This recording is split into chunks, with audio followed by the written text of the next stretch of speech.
قرآن مجید کا 7واں سپارہ ہے اور سورۃ المائدہ کے مضامین جاری ہیں۔ قرآن مجید کے اس پارے کی جو پہلی آیہ کریمہ ہے اس کا پس منظر اور شان نزول حضرت سیدنا عبداللہ ابن عباس رضی اللہ تعالیٰ عنہ فرماتے ہیں کہ حبشہ کا جو بادشاہ تھا نا نجاشی، اس نے جب اپنے دربار میں مسلمانوں کو بلایا اور بلا کر کے اس نے کہا کہ مجھے وہ کلام وہ کتاب سناؤ جو تمہارے رسول علیہ السلام پر نازل ہوئی ہے، تو حضرت جناب جعفر طیار رضی اللہ تعالیٰ عنہ نے کچھ آیات پڑھ کے اسے سنائیں۔ ہمارے چینل کو لائک کریں، سبسکرائب کریں اور مزید ہمیں کمنٹ سیکشن میں بتائیں کہ آپ کس طرح کی ویڈیوز دیکھنا پسند کرتے ہیں۔ جزاک اللہ۔ تو قرآن مجید نے اس واقعے کا بیان پہلی آیت میں فرمایا ہے، فرمایا وَإِذَا سَمِعُوا مَا أُنزِلَ إِلَى الرَّسُولِ، جب وہ سنتے رہے وہ جو ہم نے اتارا تھا اپنے رسول کی طرف، تَرَىٰ أَعْيُنَهُمْ تَفِيضُ مِنَ الدَّمْعِ، تو فرمایا تو دیکھے گا کہ ان کی آنکھوں سے آنسو چھلک پڑے۔ جب انہوں نے وہ سنا جو ہم نے اپنے رسول علیہ السلام پر نازل کیا تھا تو آپ دیکھتے ہیں کہ ان کی آنکھوں سے آنسو چھلک پڑے۔ کیوں چھلک پڑے؟ مما عرفوا من الحق، اس لیے کہ انہوں نے حق کو پہچان لیا تھا، انہوں نے حق کو پہچان لیا۔ سارے دربار پہ سناٹا چھا گیا، نجاشی بھی رونے لگا، وہاں جو راہب بیٹھے تھے وہ بھی رو پڑے، اور اس مذہب کے جتنے پیروکار تھے ان سب کی آنکھوں میں آنسو آ گئے، اور انہوں نے کہا کیا؟ یقولون، وہ کہنے لگے ربنا آمنا، اے رب ہم ایمان لے آئے، فاکتبنا مع الشاہدین، تو ہمیں لکھ دے اسلام کی گواہی دینے والوں میں۔ تو سب سے پہلی آیہ کریمہ ہی جو ہے وہ اس بات کی طرف دلالت کرتی ہے کہ جب حق جان کر کوئی آدمی اللہ کی کتاب کی قرآن مجید کی تلاوت کرے گا، حق جان لے گا، اس تک پہنچ جائے گا، اور جب جان لے گا نا حق تو دل روشن ہو جائے گا، تو پھر اللہ تعالیٰ اسے دل کی نرمی عطا کرے گا، اس کی آنکھوں میں آنسو آ جائیں گے۔ اس لیے صحابہ کرام علیہم رضوان کی جماعتوں میں سے جب بھی کوئی شخص قرآن مجید پڑھتا تھا تو وہ رو پڑھتے تھے۔ حضرت عمر فاروق رضی اللہ تعالیٰ عنہ قرآن مجید پڑھتے ہوئے اتنا رویا کرتے تھے کہ صحابہ کرام فرماتے ہیں کہ وہ محراب میں نماز پڑھا رہے ہوتے تھے، سب سے ابتدا میں وہ کھڑے ہوتے تھے، لیکن جب وہ قرآن مجید پڑھتے ہوئے روتے تھے تو ان کے رونے کی آواز 7ویں صف تک سنائی دیتی، اس لیے کہ وہ جانتے تھے کہ یہ حق ہے۔ پھر اللہ تبارک و تعالیٰ نے سورۃ المائدہ کی آیت نمبر 87 میں ارشاد فرمایا ہے کہ مومنوں، یہ جائز نہیں کہ کوئی اپنی طرف سے حلال حرام کا فیصلہ کرے، بلکہ حلال اور حرام کا اختیار صرف اللہ تعالیٰ اور اس کے رسول صلی اللہ تعالیٰ علیہ وسلم کے پاس ہے۔ تو تم پاکیزہ چیزیں استعمال کرو اور حلال حرام کے فیصلے اللہ پہ چھوڑ دو، جس کو اس نے حلال کہا وہ حلال ہے، اور جس کو اللہ رسول حرام کر دے وہ حرام ہے۔ پھر اسی سورت کی آیت نمبر 99 کے اندر اللہ کریم نے یمین کے بارے میں، یمین منعقدہ کے بارے میں، یعنی قسموں کے بارے میں، جو ہم قسمیں اٹھا لیتے ہیں، اس کے بارے میں بیان فرمایا۔ آیت نمبر 99 میں اللہ کریم نے ارشاد فرمایا کہ کچھ لوگ لغو قسم اٹھاتے ہیں، اس پر تو کوئی کفارہ نہیں، یعنی کچھ لوگوں کی نیت نہیں ہوتی، یہاں مفسرین نے لکھا ان کی عادت ہوتی ہے، واللہ باللہ تاللہ بات کرتے وقت یہ لفظ کہنا، اس کی نیت قسم اٹھانے کی نہیں ہوتی، تو ان پر کچھ کفارہ نہیں ہے۔ لیکن اگر کسی نے ایسی قسم اٹھائی کہ مستقبل میں یہ کام نہیں کروں گا، تو اب اسے چاہیے کہ وہ اپنی قسم پر قائم رہے، لیکن اگر وہ قسم پر قائم نہیں رہتا تو پھر 3 طریقے قرآن مجید نے بیان فرمائے۔ آیت نمبر 99 کے اندر 3 طریقے بیان فرمائے۔ ایک تو یہ بیان فرمایا کہ 10 مسکینوں کو وہ درمیانے وقت کا کھانا کھلائے، اور اگر یہ نہیں کر سکتا تو پھر ان کو درمیانہ لباس پہنا دے قسم کے کفارے کے لیے، اور اگر یہ نہیں کر سکتا تو پھر اس طرح کرے کہ غلام آزاد کرے۔ سب سے پہلی بات کیا فرمائی کہ 10 مسکینوں کو، یعنی جو قسم اٹھا بیٹھا ہے اور اب اپنی قسم پر قائم نہیں رہ سکتا، قسم توڑ رہا ہے، تو اس کے لیے حکم ہے کہ وہ 10 مسکینوں کو درمیانہ کھانا ایک بالکل کمزور کھانا ہوتا ہے اور ایک بڑا ہی اچھا کھانا ہوتا ہے اور ایک درمیانہ. وہ 10 مسکینوں کو کھانا کھلا دے یا 10 مسکینوں کو کپڑے لے کے دے دے, درمیانے کپڑے ضرورت کے مطابق. یہ نہیں کر سکتا تو پھر وہ اس طرح کرے, غلام آزاد کرے. اور اگر یہ بھی نہیں کر سکتا تو پھر آخری بات یہ بیان فرمائی کہ وہ 3 روزے رکھے, اس کی قسم کا کفارہ ہو جائے گا. لیکن میرے نبی کریم صلی اللہ تعالی علیہ وسلم کی احادیث سے فقہا نے ایک مسئلہ بیان کیا ہے کہ اگر کوئی شخص ایسی قسم کھا لے کہ جو قسم ہی جائز نہیں شریعت میں, نہیں کسی نے قسم اٹھا لی کہ آج کے بعد بھائی سے نہیں ملوں گا, تب یہ تو اس نے صلہ رحمی کا رشتہ توڑنے کی قسم اٹھا لی. تو میں قسم اٹھاتا ہوں کہ آج کے بعد اپنی بہن سے نہیں ملوں گا, تو یہ قسم ہی سرے سے غلط ہے. تو اب اس کے لیے حکم ہے کہ وہ قسم توڑ دے لیکن کفارہ بھی ادا کرے. پھر اسی سورہ مبارکہ کی آیت نمبر 90 اور 91 میں اللہ تبارک و تعالیٰ نے فرمایا کہ مومنوں, شراب, جوا اور حجر اسود کے پاس نا کفار نے کچھ بت لٹکائے ہوئے تھے, پتھر نصب کیے ہوئے تھے, ان کے نام کی وہ قربانیاں دیتے تھے. اور بعض روایات میں یوں بھی آتا ہے کہ وہ جانور ذبح کر کے تو اس کا خون ان کو ملا کرتے تھے. تو فرمایا یہ بھی تمہارے لیے جائز نہیں. اور اسی طرح تھے وہ فال نکالتے تھے تیروں کے ذریعے. تو اللہ کریم نے ان چاروں چیزوں کو ان آیہ مقدسہ میں حرام قرار دیا ہے اور فرمایا تم نے ان چیزوں سے بچنا ہے, شراب سے بھی اور جوے سے بھی, اور پھر اسی طرح وہ جو نصب شدہ پتھر ہیں ان پر قربانیاں دینے سے بھی, اور یہ جو فالیں نکالی جاتی ہیں. ابھی بھی بڑے لوگ بیٹھے ہیں, میں اکثر کہا کرتا ہوں کہ دروازے پہ روٹی مانگنے آیا اور حال قسمت کا بتا رہا ہے. آیا روٹی مانگنے اور کہتا ہے قسمت کا حال بھی بتاؤں گا. تو اتنے کمزور ہیں پوچھنے والے بھی کہ ایک روٹی بھی دے رہے ہیں اور اس سے قسمت کا حال پوچھ رہے ہیں جس کی اپنی اتنی خراب ہے کہ دروازے مانگ رہا ہے. تو اللہ کریم نے اس کو حرام قرار دیا, ناجائز قرار دیا اور فرمایا یہ وہ چیزیں ہیں, انہی آیات میں فرمایا یہ وہ چیزیں ہیں جو تمہارے درمیان عداوت پیدا کریں گی. شراب بھی عداوت پیدا کرے گی, جوا بھی عداوت پیدا کرے گا, تو تمہیں ان چیزوں سے بچنا. آیت نمبر 95 سے لے کر 99 تک اللہ تعالیٰ نے حالت احرام میں شکار کی ممانعت فرمائی ہے کہ جب آپ احرام کی حالت میں ہوں گے تو شکار کرنا آپ کے لیے درست نہیں ہے. اس کے تفصیلی احکامات ہیں جو کتب فقہ میں ملتے ہیں. آیت نمبر 100 سے لے کر 103 تک اللہ تبارک و تعالیٰ نے جو مضامین بیان کیے ان میں پہلا مضمون یہ بیان کیا ہے کہ میرے رسول صلی اللہ علیہ وسلم سے غیر ضروری سوالات نہ کیا کرو, ضروری بات پوچھا کرو, ضروری بات. یہ آیت نمبر 100 میں اللہ کریم نے منع کر دیا. کچھ لوگوں کا بیجا سوالات کرنے کا بھی طریقہ ہوتا ہے, وہ سوال پر سوال کرتے ہیں اور میں کئی دفعہ یہ سمجھتا ہوں کہ وہ بات کو سمجھنا چاہ نہیں رہے. نبی کریم علیہ السلام کی بارگاہ میں بھی کچھ لوگ سوالات کرتے تھے. ایک صحابی حضور کی بارگاہ میں بیٹھے تھے تو نبی پاک علیہ السلام نے فرمایا حج فرض ہے, تو انہوں نے کہا یا رسول اللہ ہر سال. حضور خاموش ہو گئے. انہوں نے پھر پوچھا, حضور ہر سال. خاموش ہو گئے. تیسری دفعہ پوچھا تو محبوب کریم نے ناگواری کا اظہار فرمایا, ناپسندیدگی کا اظہار فرمایا. فرمایا اگر میرے منہ سے نکل جاتا ہر سال فرض ہے تو اللہ نے ہر سال فرض کر دینا تھا, تمہارے لیے مشکل ہوتی. کثرت سوالات. کتاب و سنت میں نا مفسرین نے لکھا ہے کہ پورے قرآن میں شاید 14 سوال ہوں جو صحابہ نے نبی پاک سے پوچھے.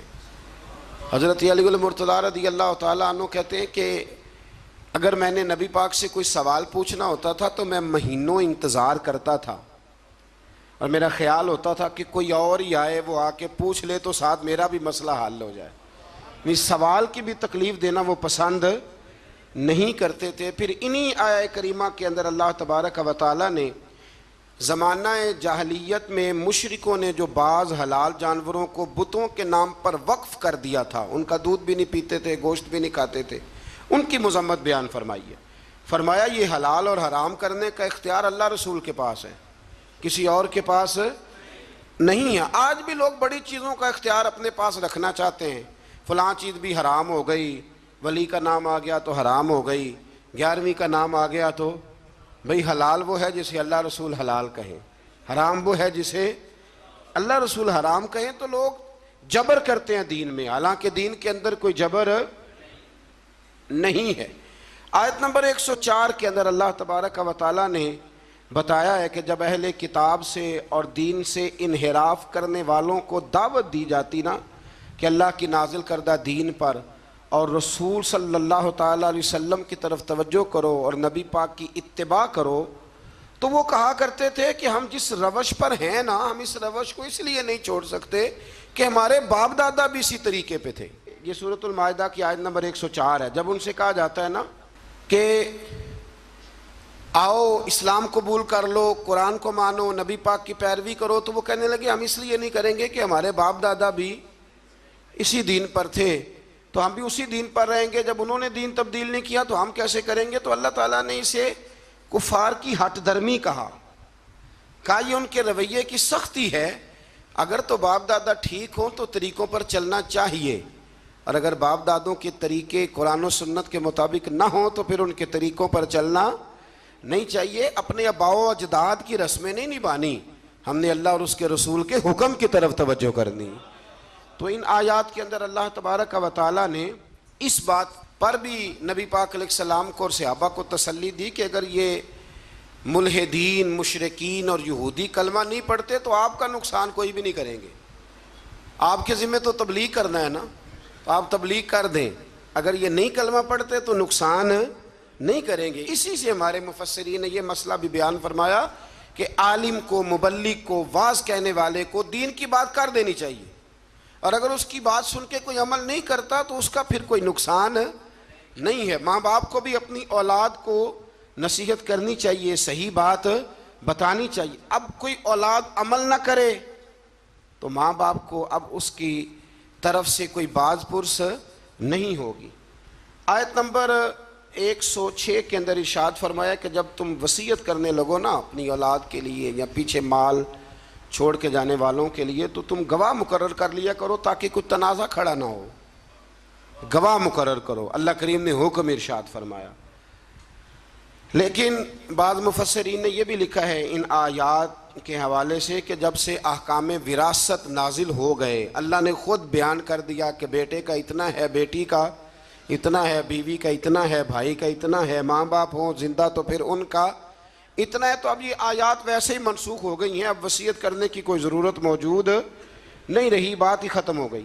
آیت نمبر 110 سے لے کر 111 میں اللہ تعالیٰ نے حضرت عیسیٰ علیہ السلام کو اپنی نعمتوں کی یاد دہانی کرائی۔ ان میں سے فرمایا میں نے روح القدس سے تمہاری مدد کی، اللہ فرما رہا ہے۔ پھر ارشاد فرمایا کہ میری دی ہوئی طاقت سے تم نے پنگوڑے میں باتیں کرنی شروع کر دی، یہ رب بیان فرما رہا ہے۔ پھر فرمایا میں نے تمہیں کتاب و حکمت دی، تورات اور انجیل کی تعلیم دی۔ پھر اللہ تبارک و تعالیٰ نے حضرت موسیٰ کو جو معجزات عطا فرمائے ان کا بھی ذکر فرمایا۔ فرمایا اذن الہی سے آپ مٹی سے پرندہ بنا کر اس میں جان ڈال دیتے تھے، مادر زاد اندھوں اور برس کے مریض شفا یاب ہو جاتے تھے، مردوں کو زندہ کر دیتے تھے، اور بنی اسرائیل کی جو ایذا رسانیاں تھی، تکلیفیں تھی، ان سے بھی اے عیسیٰ ہم نے آپ کو بچایا تھا۔ ان ساری باتوں کا ذکر فرمایا۔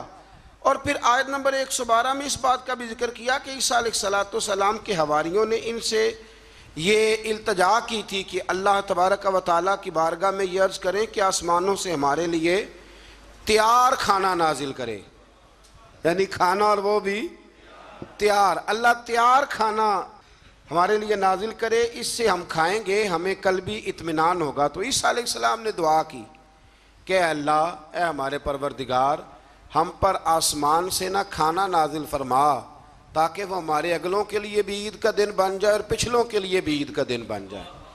کھانا نازل ہو جس دن، اس دن عید منا لینی چاہیے، تو جس دن نبی پاک دنیا میں تشریف لائیں، یعنی کھانا آ جائے تو عید بن سکتی ہے۔ سورۃ المائدہ پڑھ رہا ہوں، روٹی آئے تو عید بن سکتی ہے، اور اگر اللہ کے رسول تشریف لائیں تو ہمارے بزرگ تو کہتے ہیں نثار تیری چہل پہل پر ہزاروں عید ربیع الاول، سوائے ابلیس کے جہاں میں سبھی تو خوشیاں منا رہے ہیں۔ اس کے بعد اللہ تعالیٰ نے اگلی آیات میں نا بنی اسرائیل پر، نصارہ پر، عیسائیوں پر حجت قائم کی ہے دلیل اور کمال کی بات ہے، یہ وہ آیات ہیں کہ جن میں بندے کی روح نعرہ لگانے کو پہنچتی ہے، اور ایسی دلیلیں ہیں کہ جن سے انسان صحیح معنوں میں جوش اختیار کرتا ہے۔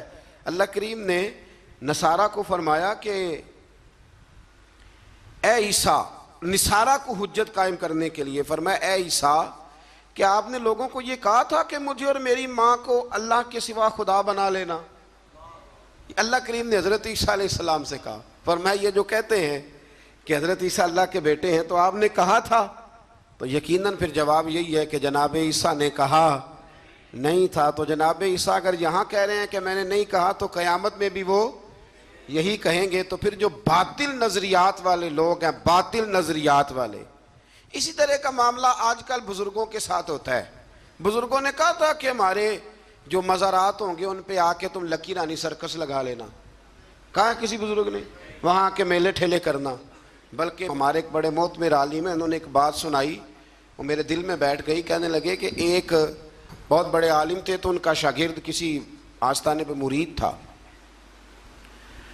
تو وہ جب جانے لگا نا عرس پہ حاضری دینے کے لیے، تو وہ استاد صاحب کہنے لگے بیٹے وہاں غیر شرعی حرکتیں ہوتی ہیں، تم نے کیا جانا ہے بزرگوں کے دربار پہ، تم رہ نہیں دو، نہ جاؤ۔ بچے نے ضد کی کہ نہیں میرے ابا جی کا بھی پیر خانہ ہے، میرے دادا جی کا بھی تو میں نے جانا ہے۔ تو استاد صاحب نے نا ایک رکا لکھ کے دیا، فرمانے لگے بیٹے جب وہاں پہنچو نا بزرگوں کی قبر پہ رکھ دینا، پڑھنا نہیں، اور واپس آنا تو اٹھا کے لانا۔ انہوں نے جواب کیا دیا ہے، وہ نوجوان کہتا ہے کہ میں نا وہ رکا لے کے گیا، ابھی میں رستے میں ہی تھا کہ ایک بابا جی نا بڑے نورانی چہرے والے درخت کے نیچے بیٹھے ہوئے تھے، تو میں تو اپنی مستی میں گزر رہا تھا، تو بزرگوں نے میرا نام لے کے مجھے بلایا، اور میں نے جب ان کی طرف توجہ کی تو میرا نام ہی نہیں میرے ابا جی کا نام بھی بتا دیا انہوں نے۔ کہتے مجھے کہنے لگے ادھر آ بیٹے، پتر ادھر آ۔ میں قریب گیا تو کہنے لگے وہ رکا لا جو تیرے استاد نے دیا ہے۔ کہتے میں روب اتنا طاری ہوا کہ میں بول ہی کوئی نہ سکا، رکا میں نے بابا جی کو دے دیا۔ کہنے لگے پتر عرس پہ جا، فارغ ہو کے نا واپس جانا تو رکا مجھ سے لے جانا۔ کہتے ہیں میرے پہ اور روب طاری ہوا، عرس کیا دیکھنا تھا، میں تو پریشانی میں ہی رہا۔ واپس آیا تو بابا جی تھے، میں نے وہ رکا لیا، تو جا کے میں نے رکا استاد جی کو دیا۔ جب میرے مفتی صاحب نے وہ رکا پڑھا تو ان پر اتنا سحر طاری ہوا کہ بے ہوش ہی ہو گئے۔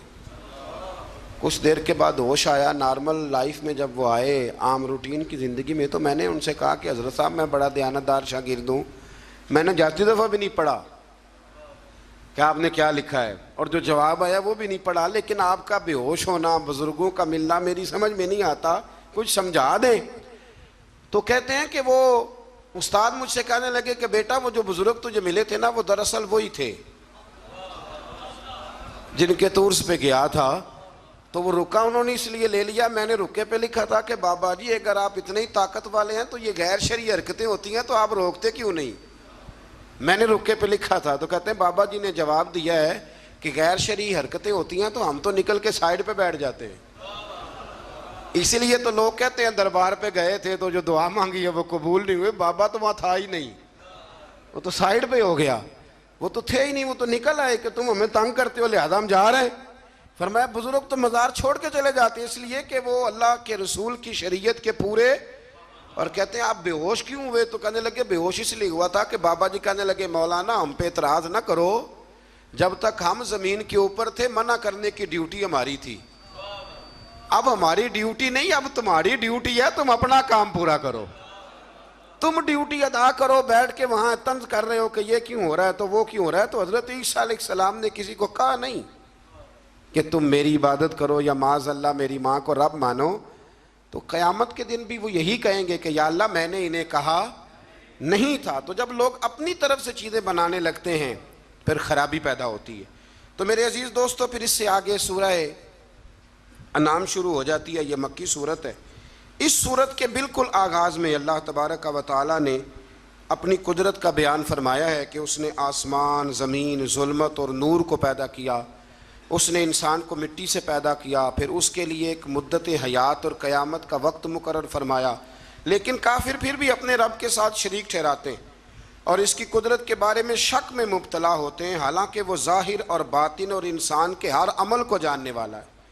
منکروں کا ایک شعار ہے، یہ طریقہ ہے کہ اللہ کی قدرت کی نشانیاں آنے کے باوجود بھی اس پہ غور نہیں کرتے، توجہ نہیں کرتے۔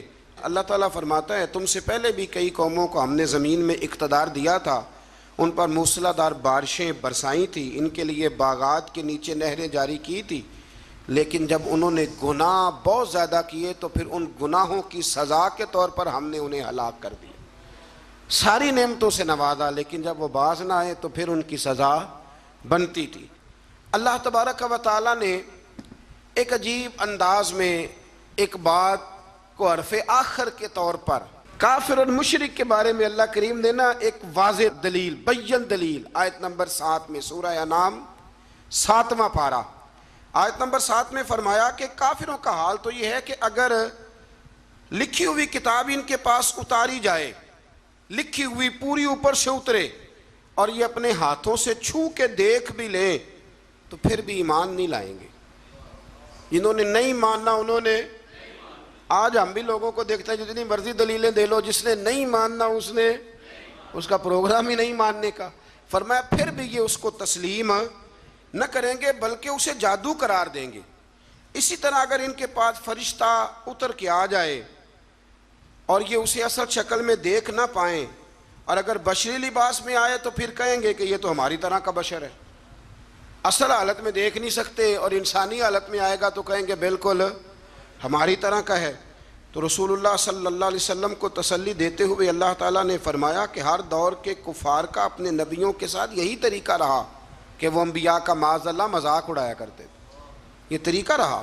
آپ زمین پہ چل پھر کے دیکھ لیں گزشتہ امتوں کے تباہ شدہ آثار اور ان کے انجام آپ کو بتائیں گے کہ انہوں نے اگر نبیوں کا مذاق اڑایا تو پھر اللہ نے انہیں سزا کیا دی۔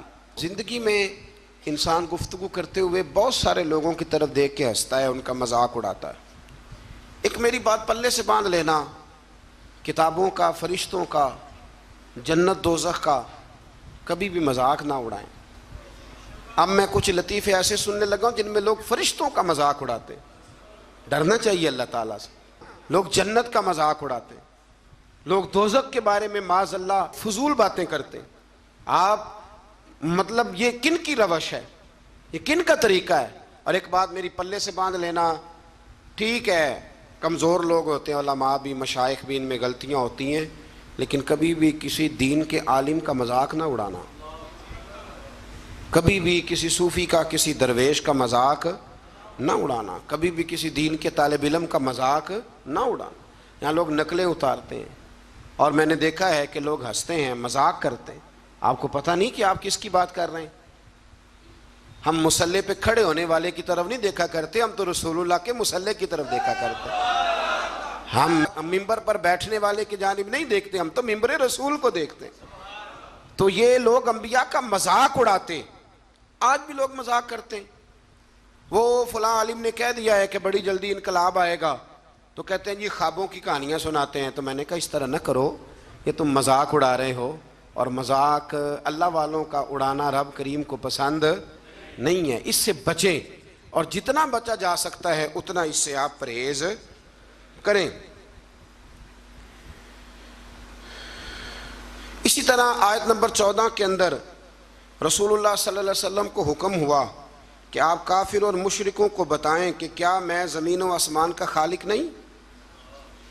آپ ان سے پوچھیں کہ سب کو روزی رساں کو چھوڑ کر کسی اور کو اپنا کارساز بنا لوں؟ آپ ان سے کہیں اے محبوب کہ کیا میں اسے چھوڑ کر جو سب کچھ دیتا ہے کسی اور کے پیچھے چل نکلوں؟ آپ ان سے کہہ دیں کہ سب سے پہلے اسلام لانے والا میں خود ہوں، سب سے پہلے ایمان لانے والا میں خود ہوں۔ اور فرمایا پھر ان کو یہ بھی بتا دو کہ اللہ جس کو ضرر پہنچائے، اللہ کے سوا کوئی اسے نجات دینے والا نہیں ہے، اور اگر وہ کسی کو خیر سے نوازے تو کوئی اسے روک سکتا نہیں ہے۔ اور یہ بھی بتا دیں کہ ہر خیر کا مالک اللہ ہے، اور مجھے اسی بات کا حکم دیا گیا ہے کہ میں ہر مخاطب کو اللہ کے عذاب سے ڈراؤں اور اس کی توحید کی دعوت دوں اور شرک سے برات کا اعلان کروں۔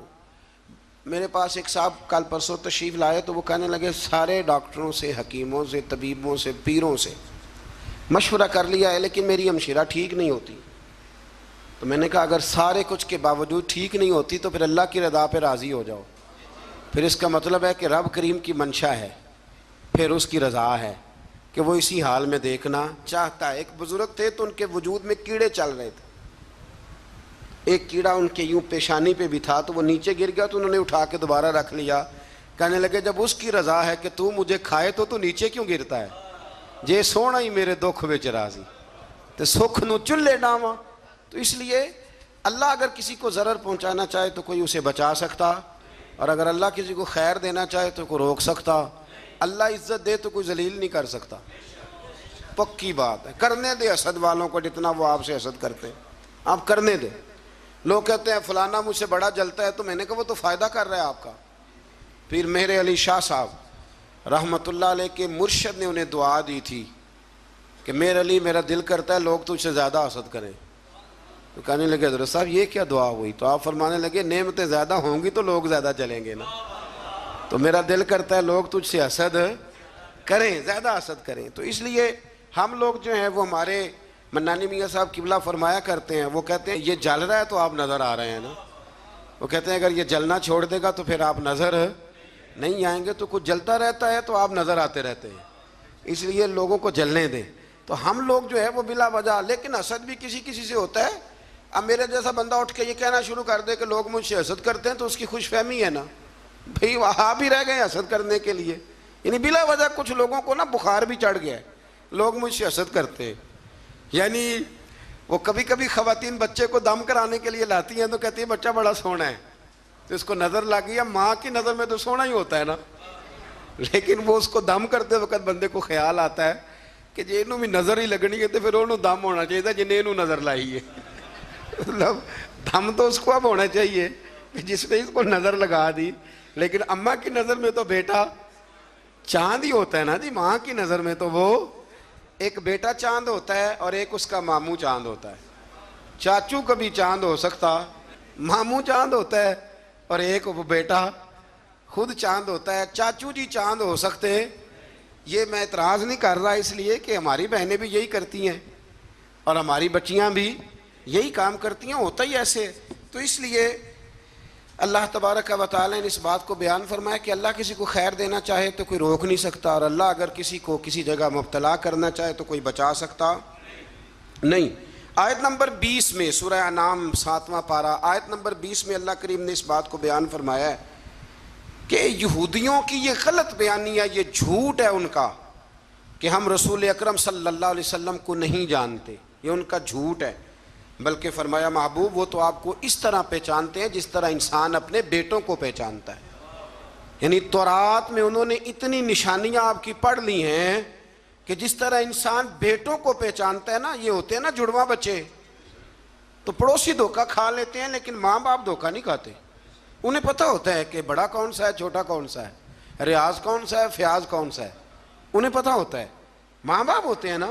تو اسی طرح اللہ نے مثال بیان کی کہ یہ یہودی اور ان کے علماء اور اہل کتاب جھوٹ بولتے ہیں کہ ہم نبی پاک کو نہیں جانتے۔ میں نے تو تورات انجیل میں اتنی کھول کے نشانیاں بیان کی ہیں کہ جس طرح یہ اپنے بیٹوں کو جانتے ہیں اسی طرح تجھے پہچانتے ہیں۔ تیری نعتیں صرف قرآن میں نہیں، تورات میں بھی ہیں، انجیل میں بھی ہیں اور زبور میں بھی ہیں، ہر جگہ محبوب کی نعتیں۔ آیت نمبر 22 میں اللہ کریم نے فرمایا کہ قیامت کے دن ہم مشرکوں کو جمع کریں گے اور پوچھیں گے کہ تمہارے وہ باطل معبود اب کہاں ہیں، تو پھر وہ اپنے ماضی کو جھٹلائیں گے، پھر وہ اس کو غلط قرار دیں گے۔ آیت نمبر 25 میں اللہ تعالیٰ فرماتا ہے منکرین آپ کی بات کو توجہ سے سنتے ہیں لیکن ان کی بدعمالیوں کے سبب ان کے دلوں پر پردے پڑے ہوئے اور ان کے کانوں میں بندش ہے۔ اس کا مطلب یہ ہے کہ وہ سنتے تو ہیں لیکن یہ سننا ان کے لیے نفع بخش نہیں ہوتا، وہ ہٹ دھرمی سے حق کو رد کر جاتے ہیں۔ آخرت میں وہ تمنا کریں گے کہ کاش ہمیں دنیا میں واپس بھیج دیا جائے، اب ہم ایمان لانے والوں میں سے ہو جائیں گے، لیکن اس دنیا میں رہتے ہوئے وہ حیات بعد الممات کے منکر رہے، یہاں رہ کے کہتے تھے کہ اٹھنا نہیں، اور وہاں جا کے کہتے ہیں ایک دفعہ بھیج، ایک دفعہ دوبارہ بھیج۔ وہ ایک دانشور نے کالم لکھا تھا، اس نے کہا تھا کہ ایک بابا جی دو تین نوجوانوں کے بیچ کھڑے تھے تو ایک نوجوان کو دفن کیا جا رہا تھا، تو بابا جی ان جوانوں سے پوچھنے لگے کہ بیٹا اس کی کیا خواہش ہوگی اب، کہ کیا سوچتا ہوگا جو قبر میں جا رہا ہے؟ تو وہ نوجوان کہنے لگے بابا یہ سوچتا ہوگا کہ اگر مجھے زندگی مل جائے تو مسجد میں ہی رہوں گا، غریبوں کی مدد کروں گا، ماں باپ کا حکم مانوں گا، 5 نمازیں پڑھوں گا، روزانہ قرآن پاک پڑھوں گا، درود پاک پڑھوں گا، یہی تو اس کی نیت ہوگی، اور کیا ہو سکتی ہے؟ تو بزرگ کہنے لگے بیٹے اسے تو اب موقع نہیں مل سکتا، پر تمہیں تو ملا ہوا ہے نا، اسے تو نہیں مل سکتا تو تمہارے پاس تو ہے نا، تو مہربانی کرو تم یہ کام کرنے شروع کر دو جو تمہارے خیال میں یہ اب سوچ رہا ہے۔ اسی طرح سے آیت نمبر 31 میں اللہ تبارک و تعالیٰ نے اس بات کا بھی ذکر فرمایا ہے کہ اللہ تعالیٰ نے فرمایا کہ انہوں نے اللہ کے حضور پیش ہونے کی حقیقت کو جھٹلایا اور وہ اپنی بدعمالیوں کا بوجھ اپنی پیٹھوں پر اٹھائے ہوئے ہیں، اور جب اچانک قیامت آ پہنچے گی تو کہیں گے ہائے افسوس ہم نے بہت کوتاہی کی۔ اسی طرح جب اچانک موت آئے گی تو پھر بھی لوگ کہیں گے ہائے ہم نے بڑی کوتاہی کی۔ رسول اللہ صلی اللہ علیہ وسلم کو تسلی دیتے ہوئے اللہ تعالیٰ نے فرمایا آپ غمگین نہ ہو، یہ آپ کو نہیں جھٹلا رہے بلکہ یہ اللہ کی آیتوں کا انکار کر رہے ہیں۔ حبیب تیرا نہیں انکار کر رہے، میری باتوں کا انکار کر رہے ہیں معاذ اللہ۔ اور آپ سے پہلے بھی رسولوں کو جھٹلایا گیا، انہوں نے صبر کیا، اگر اللہ تعالیٰ چاہتا تو سب کو جبراً بھی ہدایت پر جمع فرما دیتا، لیکن بندے کو اختیار دے کر آزمایا ہے اور جزا اور سزا کا نظام قائم کیا ہے، یہی اللہ کی حکمت ہے۔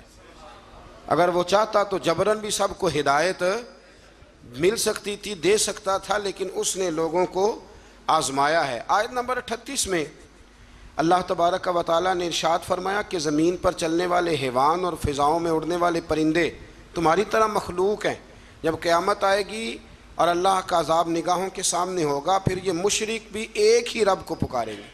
اور آیت نمبر 44 میں فرمایا قوموں کی طبیعت اور گمراہی سے ہدایت پر گامزن کرنے کے طریقے اور ہدایت کو بھول جانے اور بطور آزمائش ان کے رزق میں فراوانی اور ان کی نعمتوں پر اترانے اور اچانک پکڑے جانے کا ذکر کر کے فرمایا بھول نہ جانا، اگر میں نعمتیں دے کے کھلی چھٹی دیتا ہوں نا تو جب پکڑتا ہوں تو اچانک پکڑ بھی لیا کرتا ہوں، پکڑ لیتا ہوں۔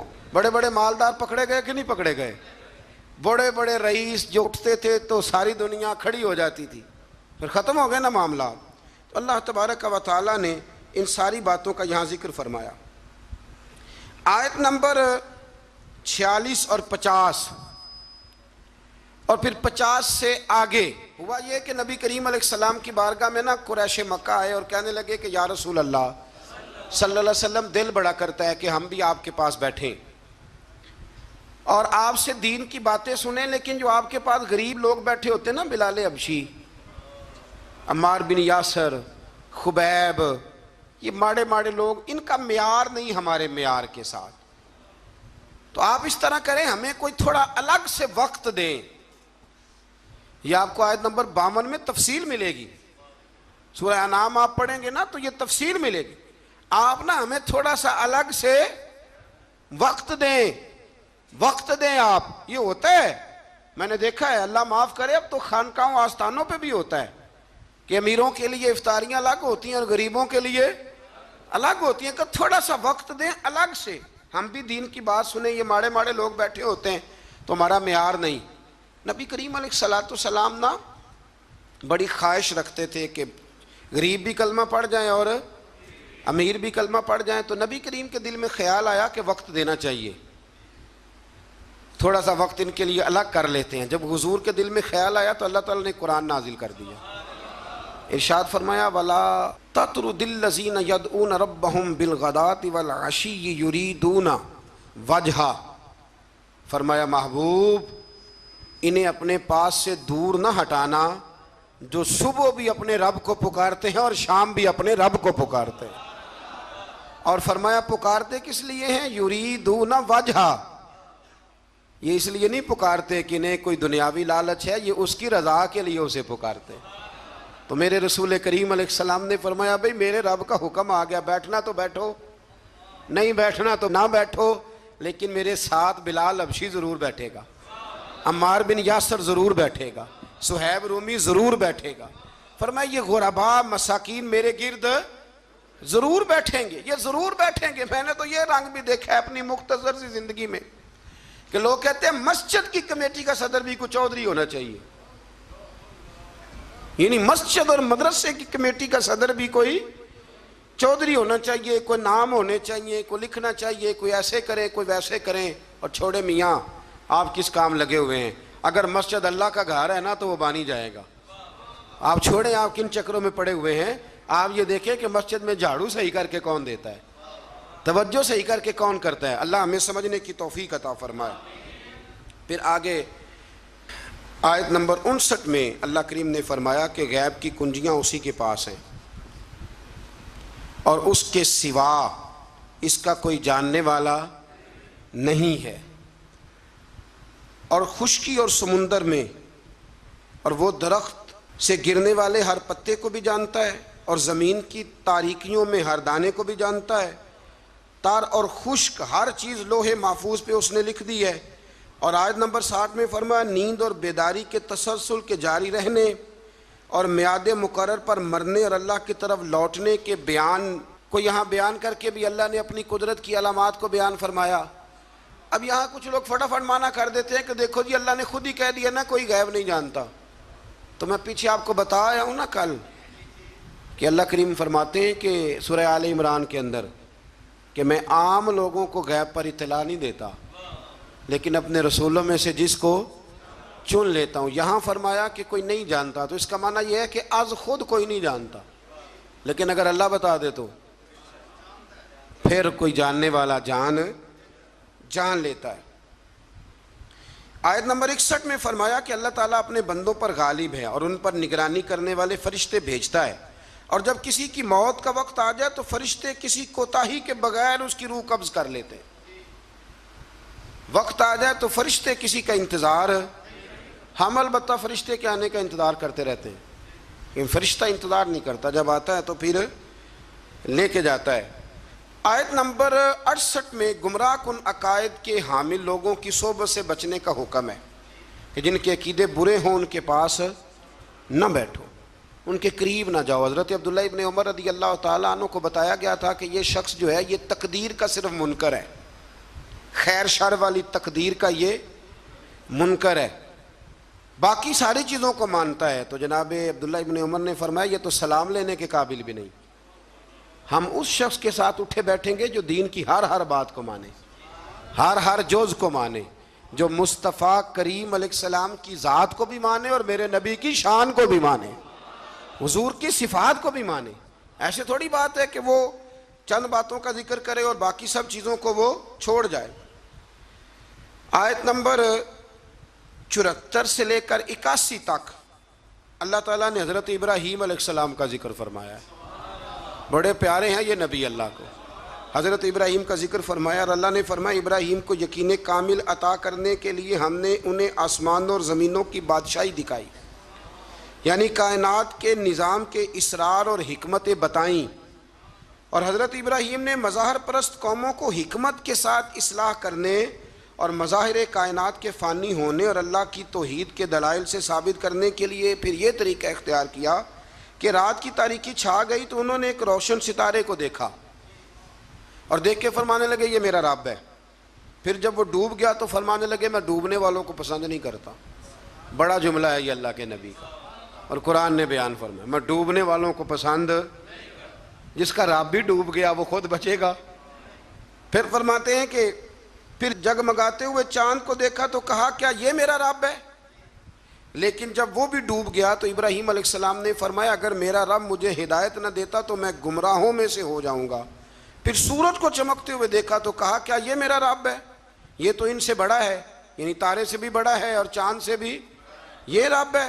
لیکن جب وہ بھی ڈوب گیا تو ابراہیم علیہ السلام نے کہا ہے میری قوم میں تمہارے شرک سے بیزار ہوں، ڈوبنے والوں کو معبود بناتے ہو، آؤ میں تمہیں اس رب کا گویا پتہ دوں جسے نہ اونگ آتی ہے نہ نیند آتی ہے، جو حی بھی ہے اور قیوم بھی ہے، آؤ تمہیں ادھر لے چلوں. لیکن ان کی قوم جھگڑالو تھی، اس قوم نے اس بات کو تسلیم نہ کیا. تو پھر انہی آیات کے اندر اللہ تبارک و تعالیٰ نے حضرت نوح کا، حضرت ابراہیم کا، حضرت اسحاق کا، جناب یعقوب کا، حضرت داؤد، سلیمان، ایوب، یوسف، موسیٰ علیہ السلام، ہارون علیہ السلام، زکریہ علیہ السلام، یحییٰ علیہ السلام، حضرت الیاس علیہ السلام، اسماعیل علیہ السلام، یونس علیہ السلام، اور پھر حضرت جناب سیدنا لوط علیہ السلام کا ذکر کر کے فرمایا یہ میرے سارے نبی ہیں اور سارے صالحین میں سے ہیں۔ یہ بڑے نیک لوگ تھے، یہ بڑے پاک صاف لوگ تھے۔ ان نبیوں کے نام آئے ہیں قرآن پاک میں تو ان کا نام لینا بھی عبادت ہے، لیکن یہ صالح لوگ، تو اس کا مطلب ہے صالح لوگوں کا ذکر کرنا یہ رب کریم کا طریقہ ہے۔ اللہ تبارک و تعالیٰ نے آیت نمبر 91 میں ایک بات کی ہے جو بڑی سمجھنے والی ہے اور یاد کرنے والی ہے، رٹا لگا کے رٹ لینے والی ہے۔ اللہ تبارک و تعالیٰ نے اپنے بندوں کے ساتھ ایک بات کی اور فرمایا وما قدر اللہ حق قدرہ، فرمایا لوگوں نے اللہ کی قدر نہیں کی جیسے کرنی چاہیے تھی، لوگوں نے اللہ کی قدر نہیں کی جیسے کرنی چاہیے تھی۔ یا اللہ کیا قدر نہیں کی؟ فرمایا وہ کہتے ہیں کہ اللہ نے کسی بشر پر کچھ نازل ہی نہیں کیا۔ یہ یہودی کہتے ہیں اللہ نے کچھ نازل ہی نہیں کیا، کچھ بھی نہیں آیا۔ فرمایا بے قدرو، رب تو اپنے نبیوں پر بڑا نازل فرماتا ہے، ہر حکمت انہیں عطا کرتا ہے، انہیں اللہ تبارک و تعالی نوازتا ہے۔ اے رسول آپ کہیے جس کتاب کو موسیٰ لے کے آئے جو لوگوں کے لیے نور اور ہدایت ہے اسے کس نے نازل کیا؟ اللہ تعالیٰ فرماتا ہے اے مخاطب، اے میرے سننے والے، کاش تو وہ منظر دیکھے جب یہ ظالم موت کی سختیوں میں مبتلا ہوں گے۔ وہ منظر لوگ دیکھیں جب ان کو موت آئے گی جو اللہ کی قدر نہیں کرتے، اور فرشتے ان کی طرف ہاتھ پھیلائے ہوں گے اور کہیں گے نکالو اپنی جانوں کو، آج تمہیں ذلت کے عذاب کی سزا دی جائے گی۔ آیت نمبر 94 میں فرمایا تمہارے جھوٹے خدا جن کو تم اللہ کے ساتھ شریک بناتے ہو آج تمہاری سفارش کے لیے موجود نہیں ہیں، اور تم ہمارے پاس اکیلے ہی آئے ہو جیسا کہ ہم نے تمہیں پہلی مرتبہ پیدا کیا تھا، اور تم سب کچھ دنیا میں چھوڑ کے آئے ہو اور سارے رشتے ٹوٹ گئے اور توقعات ختم ہو گئی۔ جھوٹوں کے جھوٹے پیچھے نہیں جائیں گے، لیکن سچے رسول کے ماننے والوں کے سچے رسول قیامت میں بھی سفارش کریں گے۔ آیت نمبر 95 میں اللہ کریم نے فرمایا بے شک اللہ تعالیٰ دانے اور گٹھلی کو پھاڑنے والا ہے، وہ زندہ کو مردے سے نکالتا ہے اور مردوں کو زندے سے۔ انڈا زندہ ہوتا ہے کہ مردہ؟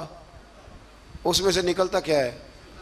زندہ، حالانکہ انڈا زندہ نہیں ہوتا، اور کئی دفعہ زندہ عورت ہوتی ہے لیکن جب بچہ جنتی ہے تو وہ مردہ ہوتا ہے۔ فرمایا تم دیکھتے نہیں، یہ اللہ کی حکمتیں ہیں، یہ اس کی قدرتیں ہیں۔ آیت نمبر 98 میں پھر اللہ کریم نے ایک بار اس بات کو بیان فرمایا کہ ہم نے تمہیں ایک جان سے پیدا کیا ہے، ایک جان سے تمہیں پیدا کیا۔ آیت نمبر 100 میں فرمایا کہ مشرکوں نے جنات کو جو اللہ کی مخلوق ہے اللہ کا شریک ٹھہرایا ہے اور اس کی طرف بیٹے اور بیٹیوں کی نسبت کی ہے، حالانکہ وہ اس سے پاک ہے، وہ آسمانوں اور زمینوں کا بنانے والا ہے۔ بیوی اور اولاد کی نسبت سے اللہ پاک ہے۔ لم یلد ولم یولد ولم یکن لہ کفوا احد۔ ہم جب پڑھتے تھے نا تو ایک بزرگ تشریف لائے ملتان شریف سے، تو ایک اسٹوڈنٹ کو کھڑے ہو کے کہنے لگے بتا اللہ کی تعریف کر، اللہ کون ہے؟ کہنے لگا اللہ ایک ہے، حالانکہ یہ بھی اس کی تعریف ہے کہ اللہ وحدہ لا شریک، یہ بھی تعریف ہے، لیکن وہ بچوں کو سمجھانے کے لیے فرمانے لگے حضرت جبریل کتنے ہیں؟ کہنے لگے ایک، تو فرمانے لگے یہ تم نے کیا تعریف کی؟ اللہ ایک ہے۔ کہا جناب آپ نے تو کمال کر دی، پھر آپ ہی بتائیں۔ تو فرمانے لگے میری سمجھ میں اللہ کی ساری شانیں ہیں، یہ بھی اس کی شان ہے، قدرت کاملہ ہے کہ وہ وحدہ لا شریک ہے، لیکن فرماتے ہیں اصل بات یہ ہے کہ وَلَمْ يَكُنْ لَهُ كُفُوًا أَحَدٌ، فرمایا جس طرح کا وہ ہے اس طرح کا کوئی ہے ہی نہیں، اس کا ہمسر کوئی ہو سکتا؟ جو وہ ہے وہ کوئی اور ہے ہی نہیں، ہو ہی نہیں سکتا۔ اللہ اکبر۔ آیت نمبر 104 سے 107 میں فرمایا تمہارے پاس روشن دلائل آ گئے ہیں، اگر کوئی اس کی روشنی میں چلے گا تو اسے فائدہ ہوگا، اور اگر کوئی گمراہی اختیار کرے گا تو اس کا اپنا نقصان ہے، اور اگر کوئی شرک کرے گا تو اس کے لیے ملول نہ ہو، آپ صرف وحی الہی کی پیروی کریں۔ آخر میں آیت نمبر 108 اور پارہ بھی تقریباً ختم ہونے کو، آیت نمبر 108 میں نے ایک قانون اللہ تعالیٰ نے بیان فرمایا ہے، وہ بڑا سمجھنے والا ہے۔ میں مبلغین کو، واعظین کو اور جو طالب علم بچے ہیں ان سب کی بھی توجہ کراؤں گا کہ وہ اس بات پر ضرور غور کریں کہ اللہ تبارک و تعالیٰ نے یہاں ہمیں کیا نصیحت فرمائی ہے، بڑی قیمتی بات ہے، اس کو ضرور سنیے گا۔ ارشاد فرمایا جا رہا ہے کہ تم نہ ان لوگوں کو برا نہ کہو جن کو مشرک اللہ کے علاوہ پوجتے ہیں، تم انہیں برا، بتوں کو برا نہ کہو۔ اور رب کریم نے فرمایا جب تم ان کے بتوں کو برا کہو گے تو ایسا نہ ہو کہ وہ زیادتی اور ظلم کی وجہ سے معاذ اللہ رب کریم کے بارے میں کوئی بے ادبی کر دے۔ ان کے جھوٹے خداؤں کو تم برا کہو گے تو ہو سکتا ہے وہ تمہارے سچے کو برا کہیں۔ تو فرمایا تم اس طرح کرو کہ تم تبلیغ ضرور کرو، بات ضرور کرو، لیکن ان کو برا نہ کہو۔ آج رویہ یہ بن گیا ہے، گالی کی زبان اس لیے عام ہوئی ہے کہ لوگ جب کسی کے بزرگ کے بارے میں کوئی ایسا لفظ کہتے ہیں تو پھر بھی وہ جواب میں خاموش نہیں رہتا۔ اس لیے ہم کہتے ہیں کہ اسٹیج پر سنجیدہ بات ہونی چاہیے۔ آپ اپنی رائے جب پیش کریں تو دلائل کے ساتھ پیش کریں۔ ہمارے زمانے میں طریقہ لوگوں کا یہ ہے کہ لوگ آواز اونچی کرتے ہیں، دلائل مضبوط نہیں کرتے۔ میرا مشورہ یہ ہے، میں اپنے دائرے کے طالب علموں کو کہا کرتا ہوں کہ آوازیں اونچی نہ کرو، دلائل مضبوط کرو۔ دلیل ہو مضبوط تو آواز نیچی بھی ہو تو بات دور تک جاتی ہے، اور بیچ میں کچھ بھی نہ ہو اور بندہ اتنا زور لگائے کہ سپیکر ہی پھٹ جائے تو اس کا کوئی مطلب نہیں ہے۔ تو آپ جب بھی بات کریں گے مہذب انداز میں کریں گے۔ اس لیے امت مسلمہ یہ نہیں کہتی کہ نبی پاک علیہ السلام کی ناموس کی صرف بات ہے، امت مسلمہ یہ کہتی ہے کہ ہم کسی بھی مذہب کے کسی بھی پیشوا اور مقتدا کو برا نہیں کہتے۔ اگر کسی کا نظریہ باطل ہے تو دلائل کے ساتھ اس کا رد ضرور کیا جائے گا، لیکن اسے برا نہیں کہا جائے گا۔ ہمارے ہاں لوگ پھبتیاں کستے ہیں، مذاق اڑاتے ہیں دوسروں کا۔ سنجیدہ ہونا چاہیے۔ آپ سنجیدہ بات کریں گے تو سنجیدگی پھیل جائے گی، اور اگر ہم غیر مہذب انداز اختیار کریں گے تو پھر معاشرے میں جذباتی لوگ پیدا ہوں گے۔ اللہ تعالی ہمیں سمجھنے کی توفیق عطا فرمائے۔